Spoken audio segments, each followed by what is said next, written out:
네, 안녕하세요. 용사의 집입니다. 오늘은 사실 이제 많은 분들이 어려워하는, 그리고 제가 요즘 한창 관심 있어 하는 마케팅 지표를 좀 가지고 왔습니다. 제가 살짝 보는 방법을 말씀드릴게요. 자, 가장 먼저 이 지표는 어떻게 보는 거냐면, 왼쪽에 이제 데이 1부터 데이 180까지 이제 리텐션 비율이라고 있습니다. 리텐션이라고 하면은 이 유저가 게임에 들어와서 이제 어느 단계까지 이제 게임을 즐기고 이제 계속 지속적으로 플레이하느냐라는 게 이제 리텐션 비율인데, 이제 첫날 디데이 제로가 첫날 앱을 설치했을 때 또는 회원가입했을 때를 디데이 1이라고 하고 있고, 그리고 그 다음 날이 디데이 1, 그리고 디데이 7, 그리고 디데이 180일까지 이렇게.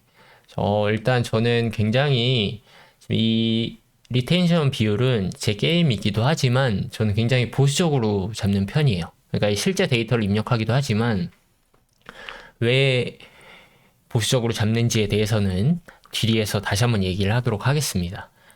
보통 일반적인 캐주얼이나 아케이드 또는 퍼즐 게임 같은 경우는 디데이 1 비율이 보통 50%를 넘지 않습니다. 30%에서 60% 정도 비율을 나타내고 있고, 평균적으로 구글 플레이 스토어에 나타내는 수치가 그 정도로 나타내지고 있고, 그리고 데이 7, 이제 7일차 리텐션을 보통은 이제 일반적으로는 평균치가 약간 다릅니다. 그러니까 평균치와 상위 탑백의 게임들의 수치가 약간 다른데, 일반적으로는 한 상위 디데이 7이 20%에서 50%까지 이렇게 50%까지 나온다고 하면은 정말 리텐션 비율이 좋다고 할 수 있겠죠.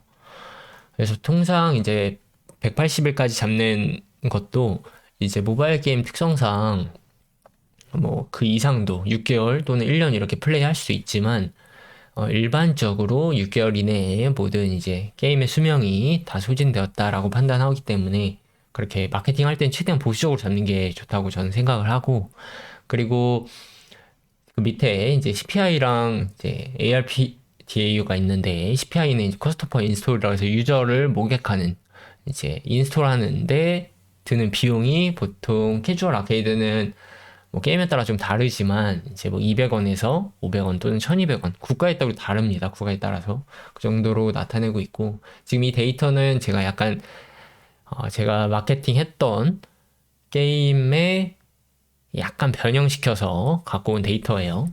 그래서 이제 ARP DAU는 전체 모객 수, 우리 게임의 모든 DAU 수를 이제 매출로 나눈 값입니다. 그래서 0.25달러가 지금 이 값이고, 그래서 단순히 일반적으로 마케팅 처음 시작하시는 분들이 ARP DAU가 CPI보다 높으면 좋은 거 아니야? 그럼 마케팅을 지속할 수 있는 거 아니야? 라고 할 수 있는데, 뭐 반은 맞고 반은 틀린 얘기예요. 왜냐하면은 ARP DAU가 높으면 물론 이제 계속해서 모객을 할 수 있다는 점에서 좋은 점이 있지만, 반대로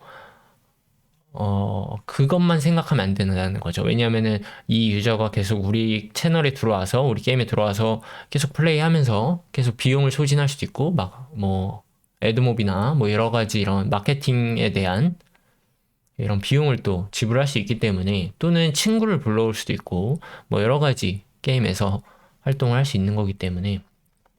그리고 제가 아까 전에 리텐션 비율을 왜 보수적으로 잡냐면, 이 마케팅을 하게 되면 플레이스토어나 아니면 앱스토어 같은 순위에 올라가게 됩니다. 순위에 올라가거나 아니면 키워드에 잡히게 되는데, 키워드가 순위권에 올라가게 되면 여러 가지 자연유입이 많이 붙어요. 그렇기 때문에 이제 이 ARPDAU가 CPI보다 단순히 낮다, 그래서 좋지 않는 데이터다라고 하기가 좀 애매하다는 거죠. 지금 수치를 가지고 오른쪽을 잠깐 보면, 마케팅을 처음에 했죠. 이제 0.27달러의 마케팅을 모객해서 D-Day 5가 되면은 딱 그 손익 분기점이 돼요. 그러니까 로아스가 이제 100%가 되는 건데, 그렇게 해서 이제 D-Day 30차가 되면은 이쪽에 D-Day 5일부터 30일차까지는 이제 프로핏 구간이죠. 그러니까 수익 구간이라는 뜻이에요. 너무 간단하나요? 보통은 이제 LTV를 구하는 게임사마다 지표가 조금씩 달라요. 이제 RPG냐, 퍼즐이냐, 아케이드냐, 또는 어떤 특성을 갖고 있는, 예를 들어서 국내라고 치면은 뭐 키워드를, 게임의 특징이 있을 거 아니에요. 뭐 경쟁의 키워드다, 또는 스테이지나 퍼즐이다 뭐 이런 키워드가 있는데 그 키워드마다 유저마다 연령층이 다를 거고 연령층에 다르고 나이가 또 다를 거기 때문에 유저의 그 그거라고 해야 될까요? 보통 이제 세그먼트라고도 하는데 유저의 행동 패턴이 좀 다릅니다. 보통은 그렇기 때문에 저는 일반적인 제가 했던 게임 중에 지표를 좀 가져왔고 만약에 D-Day 5까지 이 가설이 맞다면 이 프로핏 구간 안에서 계속 마케팅을 지속할 수 있는 거죠.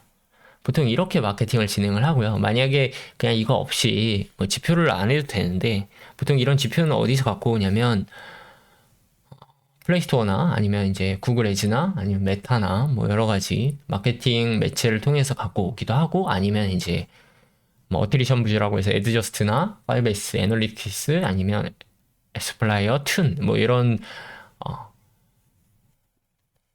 어트리뷰션을 가지고 데이터를 보기도 합니다. 또는 이제 에베니 데이터 AI를 가지고 순위나 이런 걸 또 보기도 하고 그렇게 하고 있습니다. 사실 이게 굉장히 마케팅이라는 게 개발이랑 약간 비슷하면서 다른 게 개발은 정답이 있어요. 그러니까 개발은 잘 해결이 안 되는 좀 삽질을 하는 그런 경우도 많이 있지만 어쨌든 정답은 있어요. 어쨌든 해결되지 않는 정답은 없는데 마케팅은 정답이 없어요. 내가 고객한테 어떻게 보면 상품을 파는 거잖아요. 그러니까 정답이 없어요. 그러니까 내가 상대의 마음을 잘 사로잡으면 또는 그 사로잡는다는 게 여러 가지 유저가 이탈할 수 있는 조건들이 있죠. 그 조건에 해당되지 않고 유저를 잘 모셔온다면 그게 정답인 거예요. 제가 여러 가지 이것만 하면 지표만 말씀드리면 너무 아쉬우니까 마지막으로 제가 지표를 좀 개선시킬 수 있는 방법에 대해서 좀 팁을 하나 드리도록 할게요. 4가지를 총 드릴 텐데 일단 첫 번째로 유저의 가장 많은 이탈 구간을 나타내는 부분은 이제 CPI를 낮추는 방법입니다. 그러니까 광고 소재를 개선하는 거예요.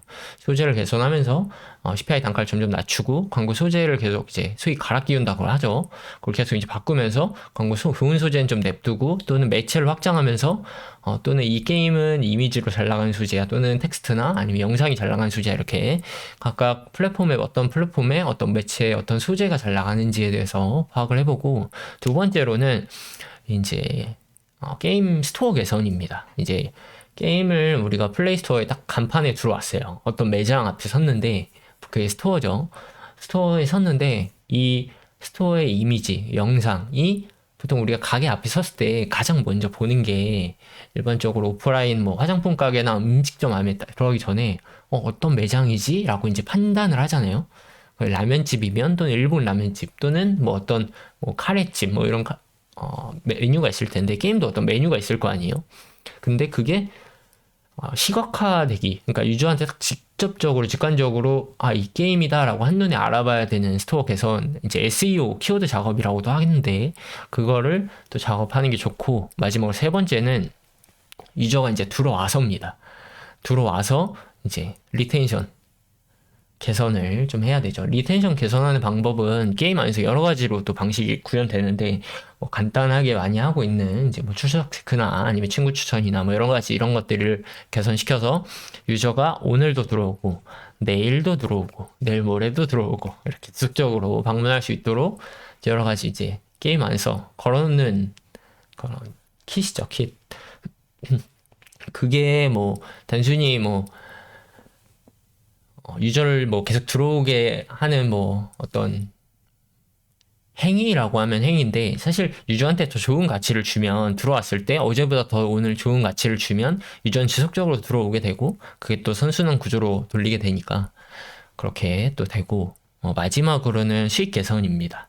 마지막으로 네 번째 그러니까 첫 번째로 CPI 개선을 했고 CPI에서 D-Day 1, D-Day 0에서 D-Day 1으로 넘어가는 스토어 개선을 했고 그리고 이제 리텐션 개선 그리고 수익 개선입니다. 유저가 단순히 유저에게 매출을 내게끔 강요하는 게 아니라 유저가 꼭 필요하면 이걸 구매해도 좋아 라고 이제 말해주는 게 이제 수익 개선이죠. 그게 이제 게임 안에서 자연스럽게 녹여내는 게 저는 가장 중요하다고 생각을 하고, 그리고 저는 모든 지표 중에서 사실 뭐 ARP나 ARPU나 뭐 ARPDAU나 뭐 CPI나 다 중요한 지표지만 그중에 제일 중요한 지표는 결국엔 리텐션이라고 생각해요. 그러니까 결국에는 유저가 우리 게임 안에 들어와서 얼마나 오랫동안 살아남고 계속 이 게임을, 결국에는 돈이 안 돼도 이 유저가 계속 내 안에 머물러 있으면 언젠가는 이 유저가 이제 PU 고객으로 거듭날 거거든요. PU 고객이 아니어도 상관은 없어요, 사실은. 언젠가 우리가 예전, 아주 예전, 한 좀 오래됐죠. 5년, 10년 전 카카오톡을 생각해보면, 카카오톡은, 또는 지금 현재 쿠팡을 생각해보면 됩니다. 그러니까 카카오톡 처음에 지금 대한민국 국민들이 카카오톡 적자 기업이야, 망해, 어떻게 유저만 있고 쉽게 선 그게 없어 라고 하지만, 사실 유저가 모이면 자연스럽게 수익 활동할 수 있는 뭐 기프트콘이나 뭐 여러 가지 이런 방식이 있기 때문에, 결국에는 유저를 얼마나 내 안에 계속 이제 락인 시키는지, 그게 락인 시키는 게 강압적이지 않고 자연스럽게 이제 원활하게 돌아갈 수 있게 하는지가 게임의 마케팅의 핵심이라고 생각합니다. 네, 그렇게 되고, 제가 너무 이제 좀 서두가 길게 말씀드렸는데, 제가 요즘 중요하게 좀 보는 지표고, 제가 저는 이 데이터를 가지고 실제로 여기에 빠진 데이터가 있어요. 이제 뭐 자연유입이나 아니면 이제 이탈률에 따른 뭐 여러 가지 뭐 구매 비율이라든지 뭐 이런 게 좀 빠진 게 있는데, 저는 그걸 좀 배제하고 하는 편이에요. 왜냐면은 자연이입은 그냥 보너스라고 생각합니다. 왜냐면은 어차피 이 D-Day 1에서 D-Day 0에서 D-Day 1에 대한 그 리텐션 비율을 많이 높여놨기 때문에 거기에 대한 이제 그걸 상쇄시켜 준다라고 생각합니다. 그래서 제가 이제 이렇게 저는 LTV를 파악하고 있고, 이거는 제 모든 게임사마다 다 아마 보는 게 좀 다르고, 게임의 장르에 따라, 유저의 특성에 따라 다 이제 평가하는 기준이 다 다른데, 저는 이렇게 보고 있다라고 말씀드릴 수 있을 것 같아요. 감사합니다.